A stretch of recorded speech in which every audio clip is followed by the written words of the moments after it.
Thank you for joining Wars of the Roses as we continue with Albert Mackey's The Mystic Tide. Book the First, The Theory. Part 3, The Moral Design of the Masonic Degrees.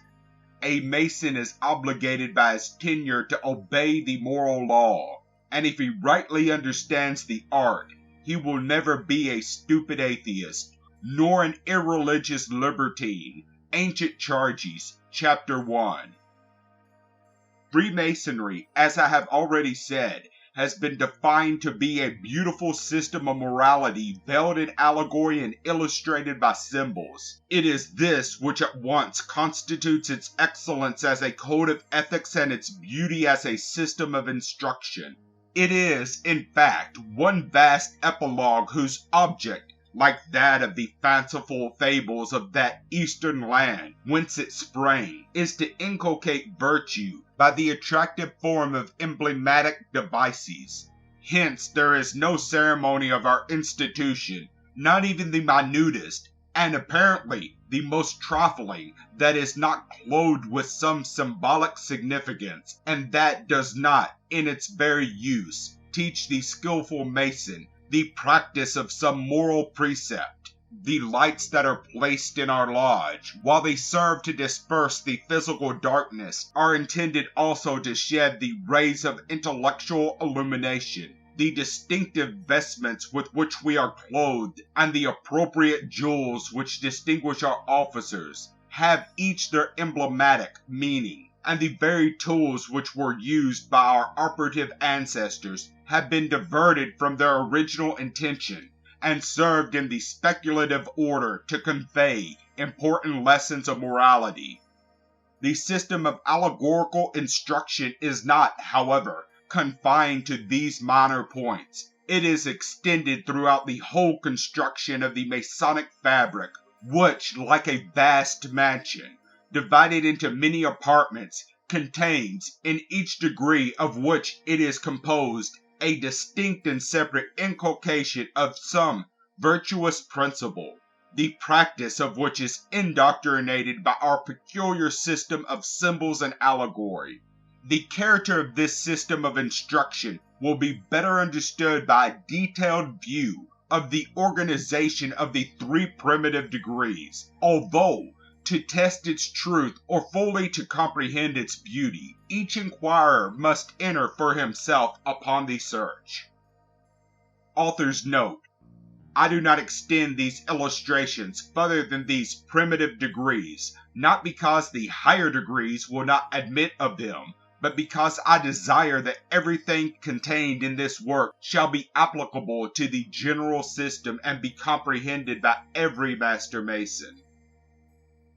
Freemasonry as it now exists is believed, from our traditional information, to have arisen at the building of King Solomon's Temple, and was at first exclusively confined to the operative architects and masons, who were engaged in the construction of that glorious edifice. Hence, the degrees of entered apprentice, fellowcraft, and master mason allude to the division into those classes which at the time existed among the workmen at Jerusalem. Other events, which afterwards transpired, but of which I cannot here write, give rise to other degrees, to which, however, I shall but briefly advert, directing the attention more particularly to those primitive ones, which has always been considered as constituting ancient craft masonry. The degree of entered apprentice is the first in which the aspirant for Masonic knowledge is initiated, and hence it is said to be emblematic of the early period of life, commencing with birth and terminating with the approach of puberty. Author's note: this reference of 3 degrees of ancient craft masonry to the 3 principal stages of human life is a symbolism common to all the Masonic rites and is preserved in every country. It constitutes, therefore, an essential part of the Masonic system.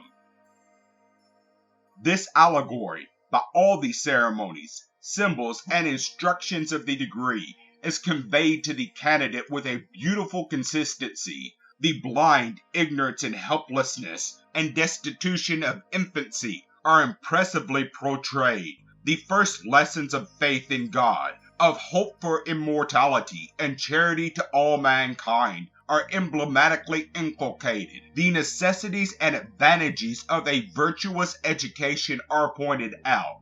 The practice of those cardinal virtues, temperance, fortitude, prudence, and justice are recommended, and the obligations of willingness, which in our antiquated language was called freedom, of fervency, and zeal, in the discharge of our duties are recounted to the candidate, nor are these lessons, well befitted the period of youth, taught alone in what the old Greek called winged words, which, passing with rapid flight after a time, leave no trace of their visit in the memory, but each precept is accompanied with some allegorical ceremony, or some symbolic allusion, which irrevocably impresses it upon the heart and seems, on all future occasions, to enable a single sign or word or brief allusion to remind the Mason of his duties.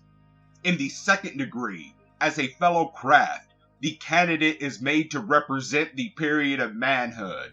Here it is supposed that the virtuous principles inculcated in the first degree or period of youth are to receive the reward to which their practice is entitled. The corn of nourishment, the wine of refreshment, and the oil of joy are here bestowed upon him who has been faithful in his labor and diligent in the discharge of his duties. He is admonished that unity is strength, that peace is happiness, and that plenty must crown the labors of industry. He is reminded by peculiar rites that the institution into which he has been received was established in the strength of Jehovah, and depends on his support alone for its future prosperity.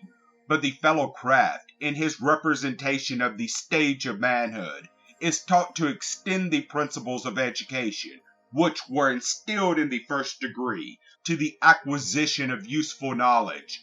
Wisdom, which cannot be valued with the gold of Ophir, and whose price is above rubies, is here pursued with unremitting attention.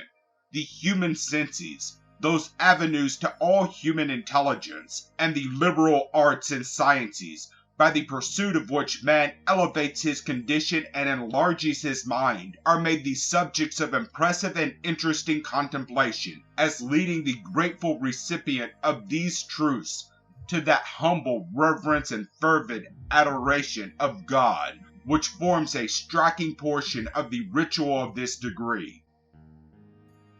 The third, or master's degree, is emblematic of old age, with its trials, its sufferings, and its final termination.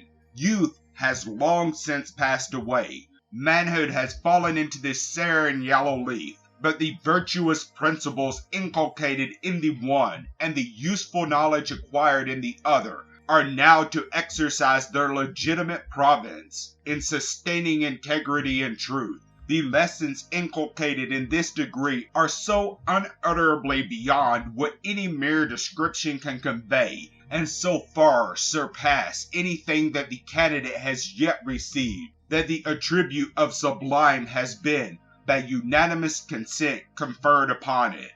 While its precepts and ceremonies dilate upon all those mortal qualities which should distinguish the aged being, whose days are dwindling to the latest span, as, for instance, that pure heart which is the most acceptable sacrifice to the deity, that silence and circumspection which should distinguish age from youth, and that well-grounded hope which can arise only from the consciousness of rectitude. It tells us also of the rapid progress of human life, which, like the passing sands of an hourglass, is fast drawing to a close, of time, which is but the introduction to eternity, and of that all-seeing eye, from whose searching glance no thought is hidden. And thus, by these mournful contemplations, are we gently led to the last hour of humanity, when the soul is delivered to the bitter pangs of death, when the dust returns to the earth as it was, and the spirit unto God who gave it. If the first and second degrees admonish the Mason how to live, the last gives a still more important lesson and teaches him how to die.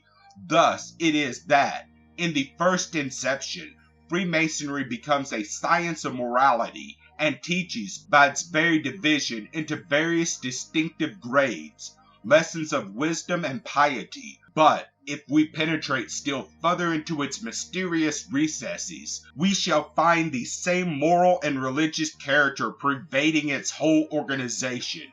Each step we take will discover to our delighted view some visible picture delineated on its tracing board, which shadows forth to the eye and inculcates to the heart the purest doctrines of virtue, the rude implements of building, which, in the hands of the profane, are devoted to the base uses of an operative art, are revealed to the initiated as precious jewels, glimmering with a brightness borrowed from the lamp of eternal wisdom, and lighting the worthy adept in the way to truth.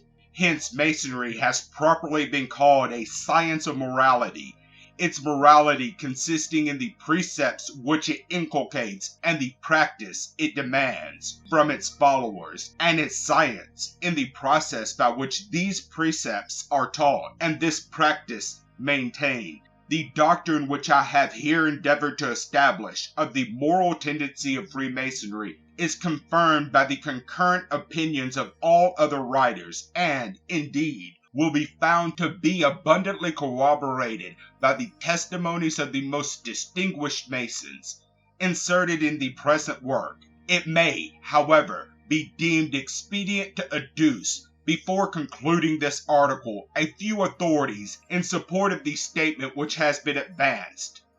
The Reverend Brother Inwood, in one of his Masonic sermons, has said, "Masonry has no principle but what still more ornaments the purest mind, nor any appendage but what might give additional luster to the brightest character. By the exercise of the duties of Masonry, the rich may add abundantly to the fund of their eternal inheritance. The wise may increase their knowledge of the nature of God and all his best perfections, and thereby daily grow still more wise unto eternal salvation. The pure in heart may be always advancing in the divine likeness, and they who walk in the path of the just with zeal and activity will find it as the shining light which shineth more and more unto the perfect day."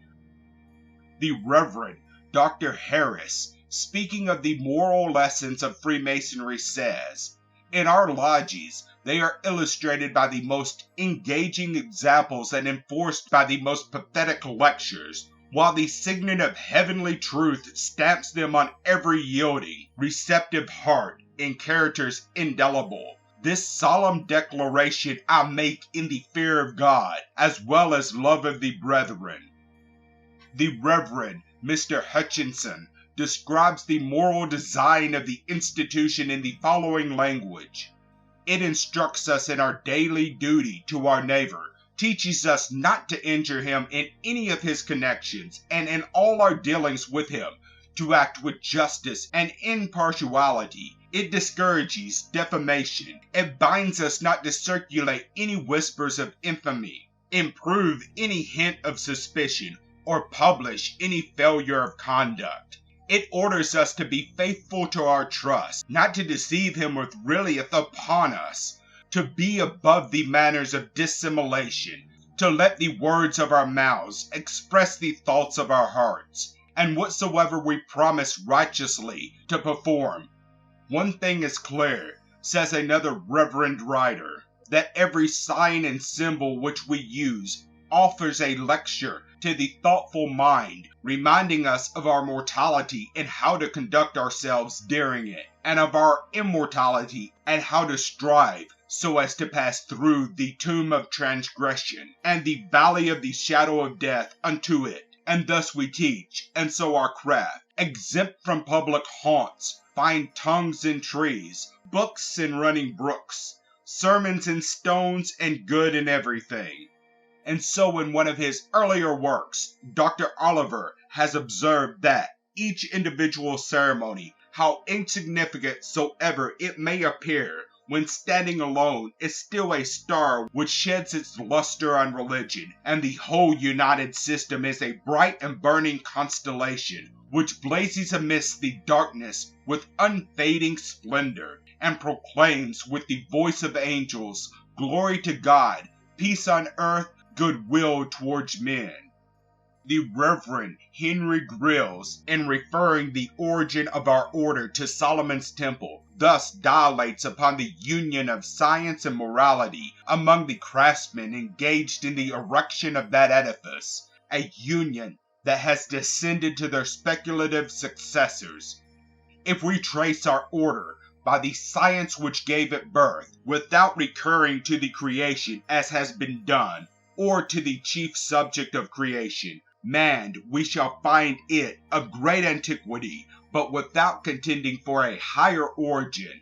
We refer it with confidence to the building of Solomon's Temple. The general history of this memorable building is well known. Consummate wisdom delineated the plan, and the craftsman achieved the design of the great architect of the universe. Under this knowledge, we cannot be surprised that science and morality went hand in hand. We are taught that the workmen were divided into classes under competent directions, that the implements of operative masonry were made symbols of moral duties, and from the nature and interpretation of these symbols, handed by tradition down to us, we learn that the purport of them was to form good men, to inspire a love of fidelity, truth, and justice, to promote friendship and social manners, to associate men under the banners of voluntary order and virtue. It is from this high origin that we derive our existence as a society. From this source we draw our line, our rule, and our compass. It is from hence that we adopt the measure of space used as such by the operative mason and apply it to ourselves as a measure of time, giving us an orderly routine of duties. And with this extract, I may appropriately, and I trust, safely conclude the argument in favor of the moral design of the degrees of Freemasonry. Thank you for watching, and please don't forget to share, like, subscribe, and comment. And if you can, please consider donating to Wars of the Rosies. Links to PayPal and Patreon are in the description. Thank you so very much.